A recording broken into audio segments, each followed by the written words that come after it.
UP CM fellowship में interview के क्या क्वेश्चंस हैं, हम लोग इसको कुछ लोगों के इंटरव्यू के एक्सपीरियंस से समझेंगे। तो स्टेप अहेड से जुड़े हुए कुछ एस्पिरेंट्स के इंटरव्यूज हो चुके हैं। 8 तारीख से ये इंटरव्यू चल रहा है। तो उनमें से कई लोगों से हमने बातचीत की और ये समझने की कोशिश की कि यूपी सीएम फेलोशिप में इंटरव्यू कैसे चल रहा है, कब तक चल रहा है, कहाँ चल रहा है और क्या क्या क्वेश्चंस पूछे जा रहे हैं। तो जैसे लास्ट वीडियो में आपको क्लियर किया था, योजना भवन लखनऊ में इंटरव्यू चल रहा है। 15 मिनट का टाइम फिक्स किया हुआ है, थोड़ा बहुत ऊपर नीचे चलता है। 15 मिनट में आपसे वो बातचीत करते हैं। आपको रिक्वायर्ड डॉक्यूमेंट्स ले जाने, उसका लिस्ट ऑलरेडी दिया हुआ है, वेबसाइट पर भी दिया हुआ है। तो इस इंटरव्यू को हम लोग 3 हिस्सों में बांटते हैं। कई लोगों से बातचीत करने के बाद जो समझ में आया वो 3 प्रमुख हिस्से हैं। पहला हिस्सा है आपका सीवी और एसओपी। आपका जो रिज्यूम है वो उनके पास होगा, आपका एसओपी यानी स्टेटमेंट ऑफ पर्पस भी उनके पास होगा जो लिखा होगा। मोस्टली सवाल आपके उसी से आएंगे। तो इसमें से बेसिकली जो क्वेश्चंस आपके बनेंगे वो आपके सीवी में आपने क्या पढ़ाई किया है, पहले आपने कहीं नौकरी किया है, जॉब किया है, जो भी एक्सपीरियंस आपका उसके अराउंड, और एसओपी में जो आपने लिखा है, जो भी चीज़ें, जो भी एरिया हाईलाइट किए हैं, क्या आप कंट्रीब्यूशन करोगे, वो चीज़ें लिखी हैं, उससे वो सवाल पूछेंगे। कई बार वो आपको इंट्रोडक्शन देने का मौका नहीं देंगे। अगर मौका देते हैं तो आपको बहुत ब्रीफली टू द पॉइंट जो उस फेलोशिप से रिलेटेड रिलेवेंट चीज़ हो उनको बोलना है। एसओपी में भी जो भी वो सवाल पूछते हैं, हमेशा आपको ध्यान रखना है कि बहुत टू द पॉइंट और रिलेवेंट और जितना शॉर्ट हो सकता है उतना बोलना, क्योंकि समय हमारे पास बहुत कम है। तो अपने एसओपी को बार बार पढ़कर जाइए, उससे चीज़ों को लिंक करिए। कुछ चीज़ें रह गई हो तो एसओपी से आप अपने आंसर में लिंक कर सकते हैं। अपने सीवी को समझिए जो आपने उसमें सबमिट किया है, क्या क्या चीज़ें हैं, तो क्या रिलेवेंट हाइलाइट्स हैं, you need to just tell them.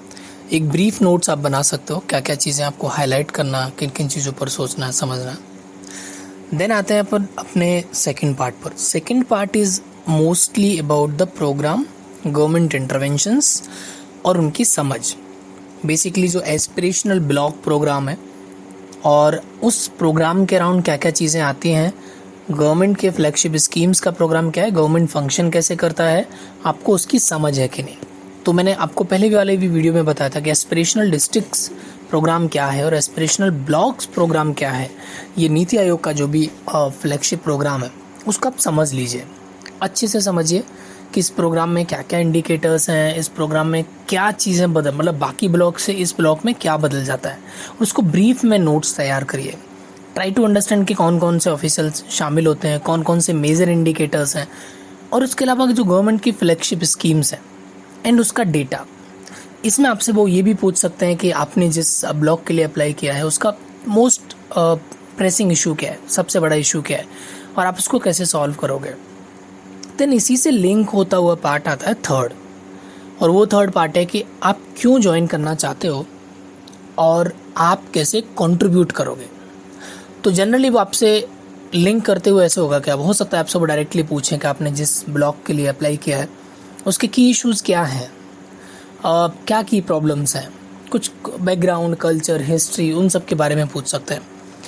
तो उसमें आप जो भी की इश्यूज़ हैं उनको सॉल्व कैसे करोगे, उसके में आपके क्या क्या चैलेंजेस आएंगे, आपके पास क्या स्किल सेट है जिससे कि आप ये चीज़ें कर सकते हो, और आप इस फेलोशिप को ही क्यों ज्वाइन करना चाहते हो, इस फेलोशिप में क्या है ऐसा, क्यों ज्वाइन करना है।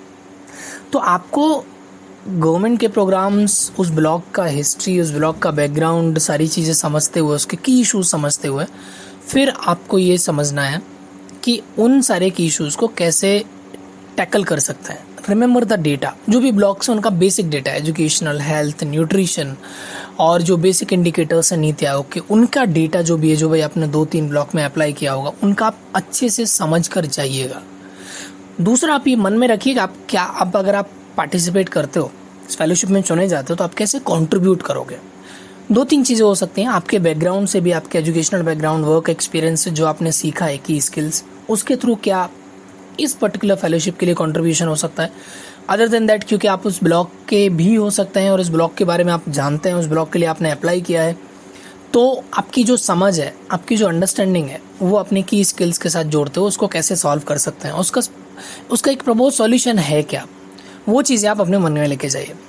अदर देन दैट, अगर हम फोर्थ पार्ट की बात करें तो फोर्थ पार्ट में थोड़ा सा कुछ और रैंडम क्वेश्चंस हो सकते हैं, आपके ओपिनियन बेस्ड क्वेश्चंस हो सकते हैं, केस स्टडी बेस्ड क्वेश्चंस हो सकते हैं, और उसमें किसी एक पर्टिकुलर स्कीम के अराउंड क्या है, उसका कंडीशन कैसे इंप्रूव होगा, उस अराउंड क्वेश्चंस हो सकता है। बट मेजरली आपका 3 ही मेजर एरिया। पहला आपका CBSOP अच्छे से पढ़ के समझ के जाइए, उसी से क्वेश्चन बनेंगे, क्रॉस क्वेश्चनिंग होगी। दूसरा गवर्नमेंट के programmes, special aspirational district, aspirational block programme, और जो भी इन ब्लॉक्स में फ्लैगशिप स्कीम चलते हैं गवर्नमेंट की, रूरल डेवलपमेंट और ब्लॉक डेवलपमेंट के लेवल पर कौन की ऑफिशियल्स वहाँ पर काम करते हैं, उसकी अंडरस्टैंडिंग, और आप जो मोस्ट प्रेसिंग इशू है, कल्चर है, बैकग्राउंड है, हिस्ट्री है, वो पता करते हुए आप उनके प्रॉब्लम्स को कैसे सॉल्व करोगे, आप क्या कंट्रीब्यूट करोगे, और क्यों इस फेलोशिप में जाना चाहते हो, कुछ वैलिड रीज़न आपको रखने चाहिए। बहुत आइडियलिस्टिक नहीं होना है, समाज सेवा करना है मेरे को, और मेरे को अपना ब्लॉक की हालत बदलनी है, उसको कंट्रीब्यूट करना है, ठीक है, ये भी बातें सही हैं। बट अगर आपके पास डेटा होगा, थोड़ा आपके पास होमवर्क होगा, आप उस ब्लॉक के बारे में जानते होंगे, समझते होंगे, आपका लॉन्ग टर्म करियर लिंक होगा कि मैं आगे आने वाले समय में ये यहाँ जाना चाहता हूँ और उसमें मुझे फेलोशिप इस तरह हेल्प करेगा, तो आई थिंक आपको बेटर रहेगा। तो यही कोर क्वेश्चंस है। 15 मिनट का जा रहा है, 15 से मैक्सिमम 20 मिनट का गया है एक कैंडिडेट का, बट 15 मिनट, 13 मिनट, 17 मिनट ऐसे जा रहा है। तो आपको उसी समय में अपने इंटरव्यू को कवर करना है। 2-3 चीज़ों का ध्यान रखना है। पहला, किसी भी इंटरव्यूअर से बहस नहीं करना है, क्रॉस क्वेश्चनिंग में आपको डिबेट में नहीं जाना है। सेकंड, आपको टू द पॉइंट, बहुत लंबा स्टोरी करना ही नहीं है, समय ही नहीं है अपने पास, नहीं तो अपने एक ही आप सवाल का आंसर कर पाओगे। टू द पॉइंट, डेटा है तो ठीक है, नहीं है तो नहीं है। अजम्पशंस, अंदाजे और कुछ भी अपने मन से बोल देना वो नहीं चलेगा।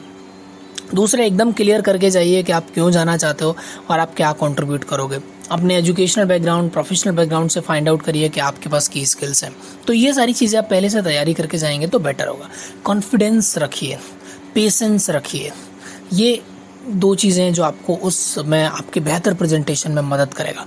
लैंग्वेज का जहाँ तक सवाल आता है, तो अगर आपको इंग्लिश अच्छी आती है, you can speak in English, you can express yourself in English. लेकिन अगर आपको थोड़ा सा भी कम आती है तो इंग्लिश छोड़ के हिंदी बोलिए, आराम से शुद्ध हिंदी में बात करिए, सामने वाले को कॉन्फिडेंस से बात करिए, ठीक है। तो बाकी जो डॉक्यूमेंट्स ले जाने हैं उनका लिस्ट आपको ऑलरेडी हमने दे ही दिया है, किन किन चीज़ों का ख्याल रखना है वो भी आगे के वाले वीडियोज़ में। All the best. I think मुझे लगता है कि जितने भी लोग हैं, हम चाहते हैं कि आप अगर हमसे जुड़े हुए हैं तो हम आपकी ज़्यादा से ज़्यादा हेल्प कर पाएँ।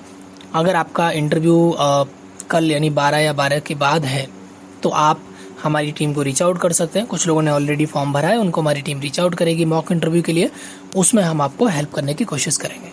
इसके साथ साथ और बहुत सारे फेलोशिप्स हैं जो लगातार समय समय पर आते हैं। आप यूट्यूब चैनल हमारा चेक करिए, वहाँ पर आपको फेलोशिप्स के बारे में जानकारी मिलेगी। And do apply for the other fellowships as well. If you need any help, the number is there, WhatsApp number is there, you can WhatsApp us. All the best. सारे जितने भी इंटरव्यू के लिए जाने वाले हैं, पेशेंस रखना है, तैयारी करके जाना है, मेहनत करके जाना है। अगर पॉसिबल है, आपने जिस ब्लॉक के लिए अप्लाई किया है उस ब्लॉक में विजिट करके ब्लॉक ऑफिशियल से मिलकर अगर आप डेटा ले सकते हो, उससे बेस्ट कुछ नहीं होगा। Thank you so much. All the best.